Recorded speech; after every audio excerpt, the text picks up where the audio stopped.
Hi everyone, welcome to a brand new series all about the journey behind the idea and the creation of my pregnancy journal, which I've just launched, and also how it transformed into a creative idea into the weeds of the business and all the things that then had to come with that.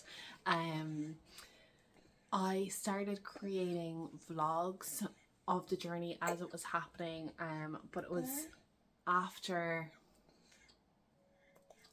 I had the whole design created and I had uploaded it onto Amazon and stuff, so it was quite later into the journey. So what I wanted to do today was to do an introduction to the series, and just kind of to bring you up to step with that, and then every video after this will be videos taken at the time, in the moment of the journey as it was going. So it's going to be very vlog style, very just chatting to camera, and kind of talking through the journey, the ups and downs, the different energy that I brought to it.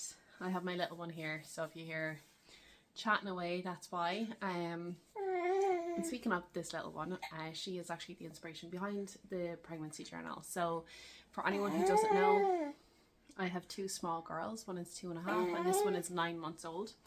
And I'm very into keepsakes and recording memories and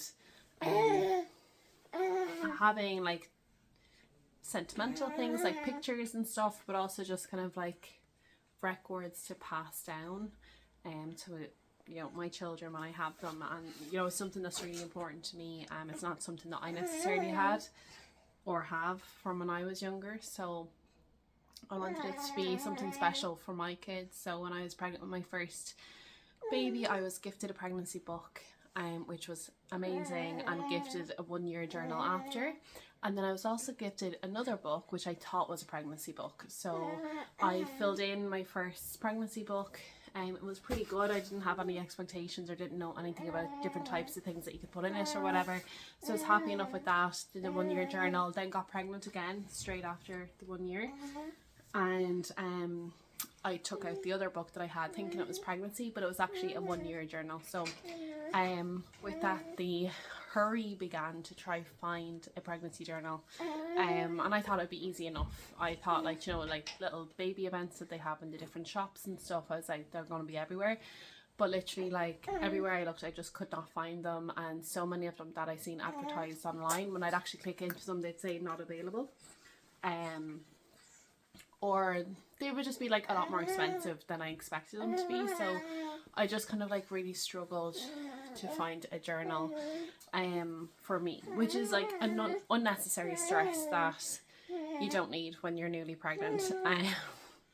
And also time is ticking. Every time that you can't find one, more days are going by, more memories, more things that you could be logging down are going by.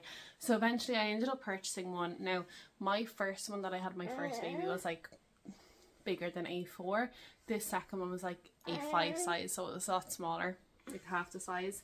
And the prompts in it were just awful. It was just really bad. And I tried filling it in and kind of following what it had. And then eventually I was you know what, I'm just going to use this until I get a new one, and then I'll just transfer all the information over. But sure, again, just struggled to find one. And it just went too far that I was just you know what, I'm just going to keep the journal that I'm using, but I'm just going to make it my own. So any of the prompts, I kind of just crossed them off, or I covered them up with pictures, and I kind of just made it my own scrapbook. And any kind of pages where it was just a lot of lines, I would just write letters to my baby. So I really just made that journal my own, but it was a really, really, really bad experience from start to finish. And there was a lot of things that it just wasn't what I would have liked it to have been. So from there I was do you know what, that was just terrible.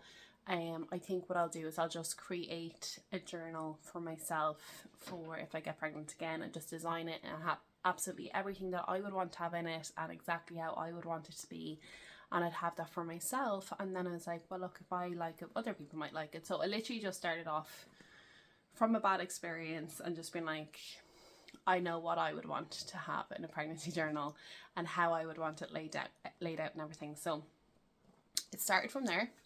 I ended up chatting to some friends that had produced and published books, One of them was a picture book, as in it was like from James Joyce's Ulysses. The women that are in that book, it was like models taking pictures of what those women could have looked like. So if you're into Ulysses, you would have liked it, but it was like a really big, well produced book.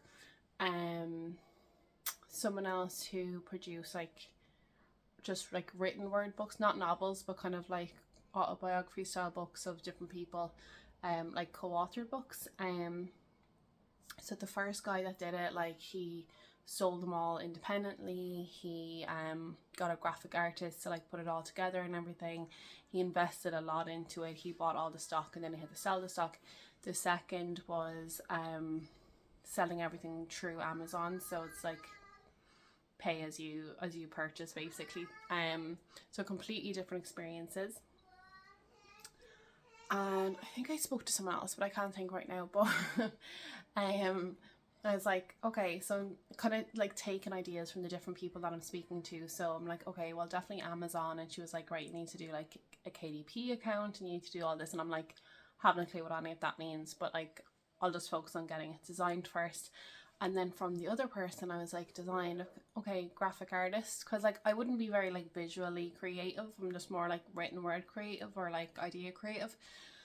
So I went onto Fiverr and I spoke to different graphic artists on there and got like different quotes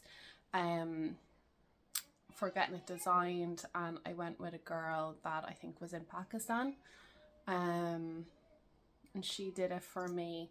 And there was, you'll see throughout the videos, like lots of different iterations, and it wasn't very smooth sailing, but we got there in the end and I got it the way I needed it to be. To be honest, a lot of the issues I had wasn't so much with her. Like there were, like she was very quick to send things back, but there was definitely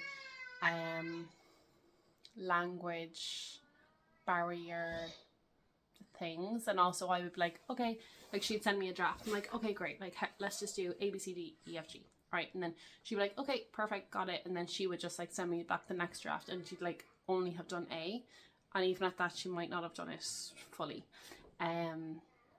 So there was a lot of back and forth and like trying to describe things and like, yeah, okay, so we've done that, now can we do this? And by the time she got down to it, there would have been a whole new list of things. Like there was just, it was a lot, it was a slow process. But then on top of that, there was a lot of back and forth between Amazon, and I'm pretty sure is what I go through in the videos that are going to be coming up. So they meant that I had to go back to her, and so I used her, and then I also used someone else who specializes in book covers. So she is in the Ukraine. So this one's gone asleep, but the other one's out in her room shouting, which is very funny. So anyway, I used someone else on Fiverr to make my cover. Hello. Wow, what is that? Lipstick? Paint. Paint. Lovely. So anyway, doing all this while having a newborn and a toddler, and it's just all been a bit crazy. But I hope you enjoy the series. It's been a lot of fun, and honestly, like when it does go from like fun creative idea to like actually getting it printed and getting it in my hands, and then like all the back end stuff, like all the website stuff and everything, it's a journey. It's a lot more than I thought it was going to be, because originally I was just doing it for myself anyway. And there's still a lot more to go. I'm recording this video the end of February, so it's going back a few months to the other videos. But yeah, I hope you enjoy, and please do leave any comments or thoughts in any of the videos in the comment section. And yeah, I'll see you soon. Bye.